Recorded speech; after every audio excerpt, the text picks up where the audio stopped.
Dans la petite ville où j'ai grandi, ma sœur Camille a toujours été la star de la famille. Depuis l'enfance, elle a éclipsé mon existence avec son caractère manipulateur. Pendant qu'elle recevait les applaudissements et les sourires, j'étais l'ombre silencieuse dans les coins des réunions familiales. Les chuchotements malveillants et les regards de pitié me suivaient comme une ombre constante. Nos parents, sans le remarquer, alimentaient cette dynamique malsaine. Chaque réussite de Camille était un événement. Chaque moment pour moi passait inaperçu. Mais personne n'imaginait que cette fille timide et laissée pour compte allait un jour se transformer en quelqu'un qu'il n'oublierait jamais. Lors du déjeuner dominical, mon monde s'est effondré. Camille est arrivée, rayonnante, annonçant ses fiançailles avec un riche homme d'affaires. Les yeux de nos parents brillaient d'une façon que je n'avais jamais vue dirigée vers moi. C'étaient des applaudissements, des étreintes, des larmes de joie, tout cela pour elle. Lorsque j'ai réalisé que j'étais exclue de cette célébration, j'ai senti mon cœur se figer. Camille, avec ce sourire cynique, a déclaré textuellement que ma présence éclipserait son moment. L'hypocrisie était si absurde que cela m'a presque fait rire. À cet instant, j'ai compris que je ne serais plus jamais la fille invisible. Quelque chose en moi commençait à s'éveiller, une force que même moi je ne connaissais pas.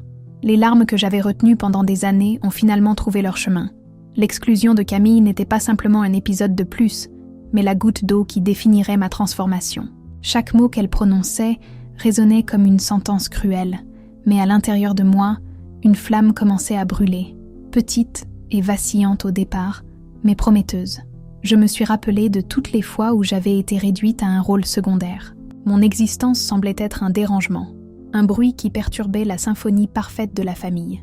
Comme une actrice de soutien dans une pièce où je n'avais jamais eu de répliques importantes, je regardais la vie passer sans pouvoir intervenir. Mais quelque chose a changé à cet instant. Le mépris qui m'étouffait depuis toujours s'est transformé en combustible. J'ai réalisé que continuer à être la victime silencieuse serait la plus grande trahison envers moi-même.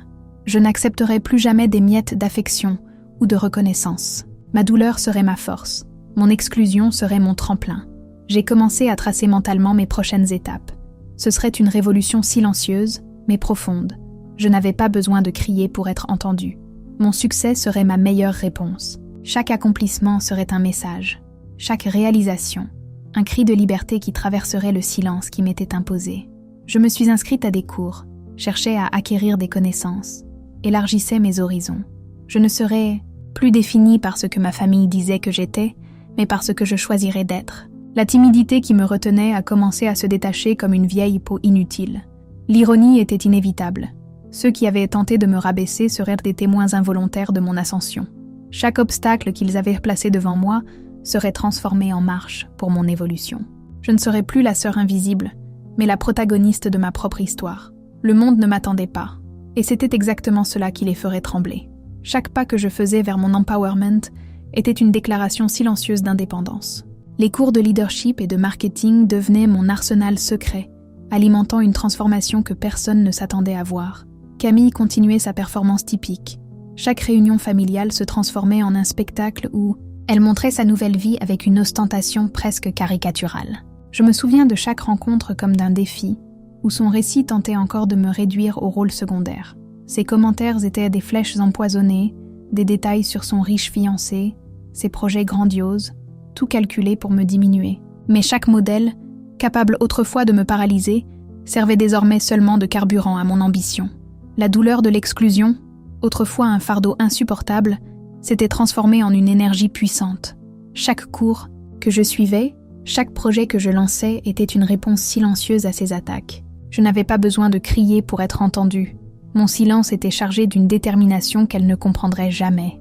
J'ai commencé à bâtir un réseau de connexions professionnelles, élargissant mes horizons au-delà des limites étroites qui m'avaient été imposées. Le networking est devenu ma nouvelle langue, et le savoir, ma plus grande arme. Les mêmes mains qui étaient autrefois considérées comme faibles tapaient maintenant des propositions, concluirent des contrats, construisirent des ponts. Camille continuait son jeu de provocation, mais chaque tentative sonnait plus pathétique. Je remarquais dans ses regards un mélange d'inconfort et d'incrédulité. Comment cette sœur qu'elle avait toujours considérée comme invisible osait-elle briller? Ce qui autrefois serait devenu une raison de pleurer me faisait désormais sourire intérieurement. Ma réinvention ne concernait pas la nécessité de prouver quelque chose à elle ou à ma famille. Il s'agissait de me prouver à moi-même. Chaque succès était un rappel que ma valeur ne dépendait pas d'approbation extérieure. Je reconstruisais mon identité, brique par brique, avec la force de celle qui avait enfin compris son propre potentiel. Les projets ont commencé à fluer, d'abord timidement, puis avec une assurance qui m'étonnait. Chaque obstacle qui m'aurait paralysé autrefois n'était plus qu'un défi à relever. Ma transformation n'était pas seulement professionnelle, mais existentielle. Camille continuerait, sa performance, mais je ne serais plus la spectatrice. Je serais la protagoniste de ma propre histoire, écrivant chaque chapitre avec détermination et courage. L'univers conspirait en ma faveur, et j'étais enfin prête à répondre. Le hall des fêtes était tendu, un champ de bataille silencieux, où chaque regard portait une histoire de douleur. Moi, Clara, je me retrouvais enfin face à face avec Camille, ma sœur qui m'avait tant exclue. Le moment était crucial. Chaque mot que je choisirais serait une sentence, chaque ton de voix une déclaration de guerre. Au fond de moi, je savais que ce ne serait pas seulement un affrontement, mais une libération. « J'ai besoin de te parler », dis-je, avec une calme qui me surprenait moi-même. Ma voix ne tremblait pas. Je n'étais plus la même qu'il y a des années. Elle était ferme, contrôlée, presque tranchante. Camille essaya de dissimuler son malaise, son sourire avantagé glissant sur son visage comme un masque mal ajusté. « À propos de quoi ?» répondit-elle, feignant une totale innocence. Mes mots sortirent comme une lame précise. « À propos des années d'humiliation. À propos de la façon dont tu m'as toujours traitée comme si j'étais invisible. » La salle est tombée dans un silence complet. Nos parents, témoins muets de cette scène, observaient avec un mélange d'inconfort et de surprise.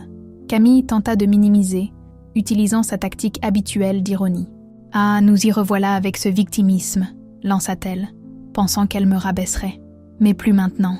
Chaque modèle sonnait désormais comme de la musique ancienne, un disque rayé qui ne m'affectait plus. « Ce n'est pas du victimisme », répliquai-je. « C'est vrai.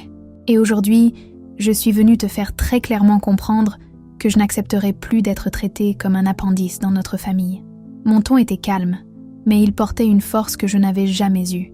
Ce n'était pas de la colère, c'était de la détermination. Ce n'était pas du ressentiment, c'était la reconnaissance de ma propre valeur. Camille tenta d'argumenter, mais ses paroles semblaient maintenant petites, insignifiantes. Chaque tentative de me diminuer ne faisait que démontrer combien elle était devenue plus petite face à ma nouvelle posture. « Tu peux tenter de m'exclure », dis-je, la regardant droit dans les yeux, mais je n'ai plus la même peur qu'avant. Ma vie ne dépend plus de ton approbation. Le silence qui suivit était assourdissant. Ce n'était pas un silence de défaite, mais de reconnaissance. J'avais enfin brisé les chaînes invisibles qui me retenaient. À cet instant, je n'étais plus la sœur sombre et soumise. J'étais quelqu'un qui avait trouvé sa voie, sa force, sa véritable identité, et cela était plus grand que n'importe quelle exclusion familiale. Ma transformation était complète, et Camille, pour la première fois, n'avait plus de mots. Le cours de marketing fut mon premier pas réel vers la libération de cette narration familiale étouffante. Camille continuait sa performance typique, exhibant une vie qui semblait trop parfaite pour être vraie.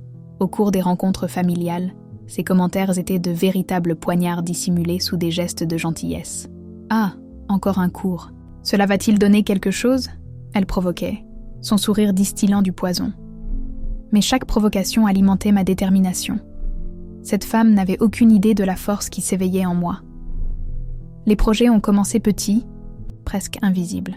Un contrat ici, une consultation là. Mon réseau de contacts grandissait silencieusement, comme une révolution chuchotée. Chaque réunion familiale se transformait en un théâtre où je me préparais pour ma grande performance. Ma douleur, autrefois un poids qui me retenait, se transformait en carburant. Les souvenirs d'années d'invisibilité me propulsaient. Je n'étais plus cette fille timide qui acceptait des miettes d'attention. J'étais en train de me réinventer, pièce par pièce, avec une détermination que personne n'attendait. Les regards de Camille ont changé subtilement. D'abord du mépris, ensuite une pointe d'inconfort. Comment cette sœur qu'elle avait toujours considérée comme insignifiante osait-elle briller? Chaque accomplissement de ma part était une réponse silencieuse à ses tentatives de me diminuer. J'ai commencé à comprendre que ma transformation ne dépendait pas de son approbation ou de celle de ma famille.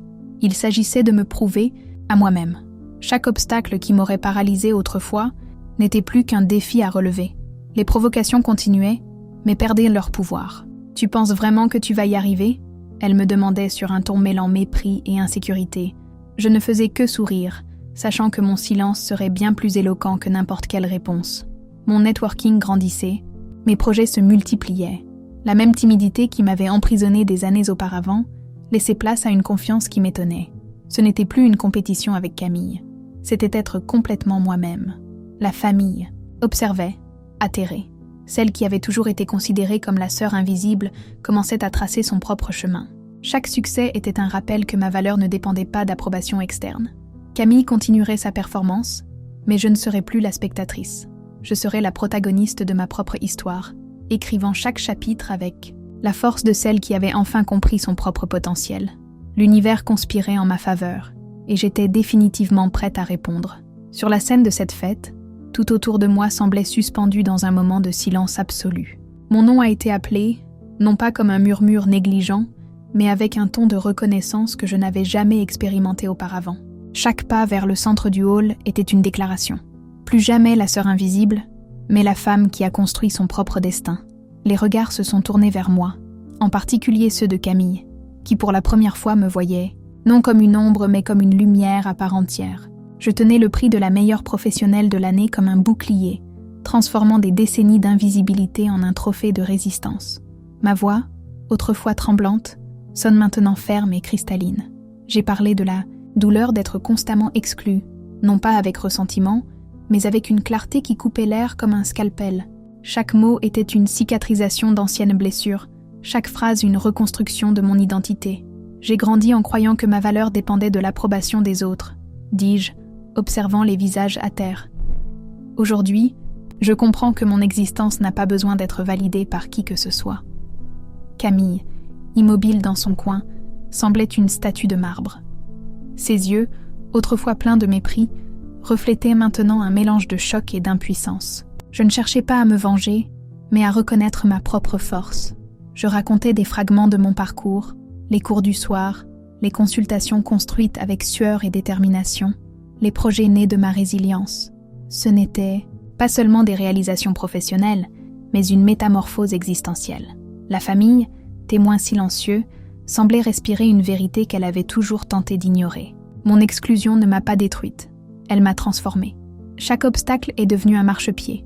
Chaque larme versée en silence s'est transformée en carburant pour mon ascension. Au paroxysme de mon discours, j'ai regardé Camille droit dans les yeux, non pas avec colère, mais avec une compassion qui l'a déconcertée. Ma victoire n'était pas de la battre, mais de me retrouver, enfin libre des chaînes familiales qui m'entravaient. Le hall a éclaté en applaudissements, non, pas comme un geste de politesse, mais comme une reconnaissance sincère. En ce moment, je ne recevais pas seulement un prix, mais la confirmation que mon histoire valait la peine d'être racontée. L'exclusion qu'ils avaient tenté de m'imposer est devenue ma plus grande force. Et là, au centre de cette scène, je n'étais plus la sœur invisible. J'étais moi, complète, résiliente, libre. Le hall des fêtes résonnait encore des applaudissements de mon discours. Ma voix, qui tremblait auparavant devant tout affrontement, sonnait maintenant ferme et assurée. La famille, avant si habituée à m'ignorer, me regardait avec une surprise mêlée de malaise. Camille, ma sœur qui m'avait toujours exclue, était figée. Ses yeux, si habitués à me rabaisser, reflétaient maintenant un mélange de choc et d'impuissance. Je réalisais que mon moment de gloire n'était pas seulement une réussite professionnelle, mais une déclaration intime de liberté. Les murmures ont commencé à circuler. Des proches qui auparavant me traitaient comme un fantôme lors des réunions familiales me regardaient désormais avec un respect qui n'avait jamais existé. Mon prix professionnel était plus qu'un simple trophée. C'était la preuve vivante que je pouvais écrire ma propre histoire, indépendamment des récits familiaux, qui m'étouffaient. Ma mère a essayé de s'approcher, les yeux embués, mais je n'étais plus cette fille qui accepterait des miettes d'affection. Mon silence était éloquent. Chaque pas que j'ai fait à ce moment représentait des années de douleur transformées en force. Camille a tenté d'argumenter, sa voix vacillant entre des justifications vides. Mais chaque mot sonnait désormais comme un murmure insignifiant face à ma nouvelle réalité. Il ne s'agissait plus de prouver quoi que ce soit à elle ou à ma famille. Il s'agissait de me prouver à moi-même. La dynamique familiale avait été complètement renversée. Celle qui était considérée comme invisible occupait maintenant le devant de la scène, non par drame ou conflit, mais par le mérite de ses propres réalisations. J'ai réalisé que ma véritable vengeance ne serait pas le conflit, mais le succès. À ce moment-là, j'ai décidé que mon éloignement ne serait pas un acte de rancœur, mais de soin personnel. J'ai établi des limites claires et définitives. Je ne permettrai plus jamais à des relations toxiques de définir ma valeur ou mon potentiel. La famille, atterrée, commençait à comprendre que je n'étais plus cette fille soumise. Chaque regard, chaque tentative de me minimiser rencontrait désormais une femme forte, à l'aise dans sa peau et absolument imparable. Ma transformation était complète. De l'invisibilité à la protagoniste, j'avais construit un parcours de résilience qui me ferait non pas seulement une histoire familiale, mais un exemple de dépassement pour tous ceux qui s'étaient un jour sentis diminués. Des mois plus tard, le silence de ma maison était différent. Ce n'était plus le silence de la douleur, mais le silence de la liberté conquise. Chaque recoin de ma vie respirait maintenant la transformation. Camille, celle qui m'avait un jour exclue, tentait de rétablir des contacts, mais j'avais appris la valeur des limites. Ces appels arrivaient espacés, d'abord chargés de fausses inquiétudes, ensuite presque suppliquants, mais je n'étais plus cette femme qui acceptait des miettes d'affection. Ma réponse était toujours brève, polie, mais ferme. Il n'y avait plus de place pour les manipulations. Mes projets professionnels s'étaient à multiplier. Chaque réussite était une cicatrice transformée en médaille. Le cours de marketing que j'avais timidement commencé s'était transformé en une consultation respectée. Les mêmes yeux qui me regardaient là comme invisibles me reconnaissaient désormais comme une référence. La famille observait de loin, mêlant admiration et incompréhension. Celle qui avait toujours été reléguée, au second plan dictait maintenant ses propres règles. Il ne s'agissait pas de vengeance, mais de survie. Chaque relation que j'avais construite en dehors de ce noyau familial était basée sur un respect véritable, non sur des attentes vides. Je réalisais que la véritable guérison ne se trouvait pas dans le fait de faire reconnaître par Camille ou mes parents, mais dans ma pleine reconnaissance. Mon identité ne serait plus définie par des absences ou des exclusions. C'était une femme en constante reconstruction, forte de comprendre que la douleur pouvait être un objectif. Les rencontres familiales, auparavant des champs de bataille, silencieuses, avaient perdu tout pouvoir sur moi. Quand elles avaient eu lieu, j'y étais non pas en victime, mais en choix. Ma présence ne réclamait pas d'espace. Elle occupait simplement sans demander la permission. Camille essayait encore des provocations subtiles, mais son ton sonnait maintenant comme des bruits éloignés. Son avis ne définissait plus mes pas. Chaque projet, chaque réussite, était un rappel que mon histoire serait écrite par moi-même. La solitude initiale de la rupture a fait place à des connexions authentiques, des amis, des collègues, un réseau de soutien qui me voyait dans ma totalité. Nous n'étions pas unis par le sang, mais par choix. Et ce choix était infiniment plus puissant. En regardant en arrière, je voyais mon parcours non pas comme une narration de victimisation, mais de renaissance. La fille invisible s'était transformée en une femme qui non seulement avait survécu, mais avait fleuri. Et c'était ma véritable vengeance. Être complètement heureuse, indépendamment de toute approbation extérieure. Mon avenir ne serait plus défini par des exclusions familiales, mais par des possibilités infinies que je construirais moi-même. Et c'était la plus profonde liberté que quelqu'un pouvait conquérir. La douleur de l'exclusion familiale, autrefois un poids écrasant, s'était transformée en ma plus grande source de force. J'ai appris que la valeur d'une personne ne réside pas dans l'approbation des autres, mais dans le courage de se réinventer. Mon parcours n'était pas une lutte contre Camille, mais une quête pour me trouver.